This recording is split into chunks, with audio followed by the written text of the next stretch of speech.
ماحول بھی اولاد کے لیے مہیا کرنا.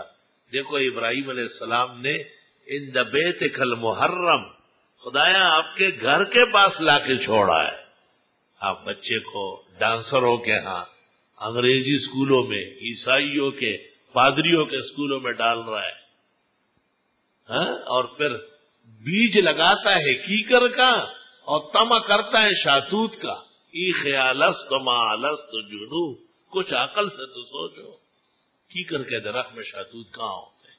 خطرناک قسم کے کانٹے ہوتے جو جسم سے پار نکلتے، اور شاتوت کے درخت میں کسی کو بھی کوئی کانٹا کبھی نہیں چبھا. ہمیشہ شیرین اور میٹھے شاتوت میں رہے. ترسم نرسی بکا بہے عرابی کی رہ کے تو میروی بترکستان است. کام وہ کرو جو کرنے کا ہو، کام وہ کرو جس کا مستقبل ہو، کام وہ کرو جس میں اللہ کے سامنے سرخرو ہو. ابو داؤد شریف میں ہے، قیامت کے دن ایک بچہ اٹھے گا اور وہ ماں باپ کو، کبھی ماں کو کبھی باپ کو گردن سے پکڑے گا اور کہے گا ایھا الظلمہ، اے ظالمو، ضیعتمونی، مجھے ضائع کر دیا. بأی اسم سمیتمونی، میرا نام کیا رکھا ہے؟ بچہ پیدا ہوا، مر گیا، نام رکھے بغیر دفنا دیا. اور علماء دین فرماتے ہیں کہ بچہ جب جنبش بھی کر لے، آہٹ بھی حیات کی پیدا ہو اور پھر مرے، استحل و ماتا، فقہا کے چیخا اور مرا، ہلا اور مرا. دائیں نے کہا کہ جب باہر آ رہا تھا تو حیات تھی.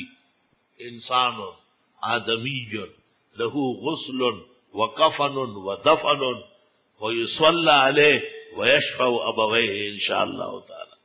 پورا آدمی آیا ہے، اس کے احکام ہے کفن، دفن، جنازہ. امید ہے کہ ماں باپ کی شفاعت بھی کرے گا، لیکن نام رکھنا چاہیے.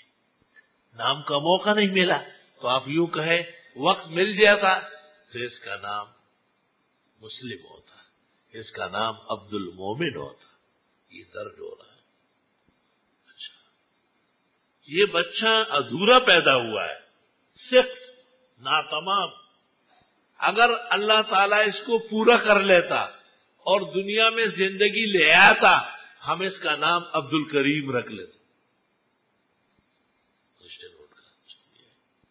بعض محدثین کا خیال یہ ہے کہ ہر لوتڑا جو انسان کا ہے نام رکھنا چاہیے، اگرچہ چاروں مذہب کا مفتابی قول فقہن متنن یہ ہے کہ نہیں، جس کی روح آ جائے اس کے احکام ہے اور جس کی روح نہ ہو اس کے احکام نہیں ہے.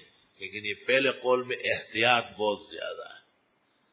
تو دیکھو، جس بچے نے حیات پائی، ایک دن، آدھا دن، چند منٹ، چند سیکنڈ، اور اس کا نام نہیں رکھا گیا اور ایسا ہی مرا، تو قیامت کے دن ماں باپ کو گریبان سے پکڑ رہا ہے. تو جن کو نہ نماز سکھائی گئی جو فرض ہے، نہ روزے کا کہا گیا جو فرض ہے، نہ اور احکام حلال و حرام سمجھائے گئے جو ایمانیات میں سے ہیں، وہ ماں باپ کیسے بچیں گے؟ اور لوگ چھوڑو، اولاد پکڑ کے جہنم لے کے جائے گی.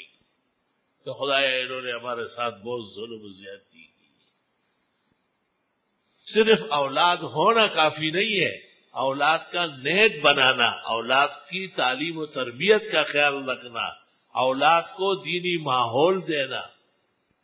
بچہ رمضان شریف میں ہر طرف قرآن قرآن قرآن، سیٹھ صاحب کو بھی جوش آ گیا، میرا بیٹا بھی حافظ بن جائے گا، 4 پارے 6 پارے 10 پارے پاس. میں نہیں پڑھنا. کیوں؟ اس کی ماں دیکھو کیسی ڈانسر بنی ہوئی ہے، اس کی بہنیں دیکھو کیسے بش کی بیٹیاں بنی ہوئی ہیں. اس گھر میں حافظ کیسے رہے گا؟ آپ ماحول تو دیکھیں، گٹر لائن میں قرآن کیوں ڈال رہے ہو ظالموں؟ اس معصوم بچے کے لیے ماحول پیدا کرو. اس کی ماں کو کہو پورے کپڑے پہنو، اس کی بہنوں کو کہو حجاب اختیار کرو، تمہارا بیٹا حافظ قرآن بن رہا ہے. شام کو جب اکٹھے بیٹھ جائے تو بیٹے یہ کارخانہ، یہ فیکٹریاں چند روزہ ہے، یہ ہمیں اللہ نے آزمائش کے طور پر دی ہے. اصل ایمان قرآن، نماز، کلمہ، نیکی، یہ کام آئے گی. آپ ہمارے شفاعت کا سبب بنیں گے. جو دین آپ حاصل کر رہے ہیں، جو قرآن آپ سینے میں محفوظ کر رہے ہیں، ہم سب آپ کے پیچھے چلیں گے. دیکھو کہ وہ کبھی بھی انکار کر لیں. اس کو نظر آتا ہے کہ یہ سارا جہان کیا کر رہا ہے اور مجھ سے کیا بنایا جا رہا ہے، اور یہ آپ خود دکھا رہے ہیں. آپ ہی اس کے بدترین دشمن ہیں جو غلط ماحول اس پر مسلط کر رہا ہے. اس غریب میں اتنی طاقت کہاں ہے، اتنی قوت کہاں ہے کہ ماحول کا مقابلہ کر لے. لا الہ الا اللہ.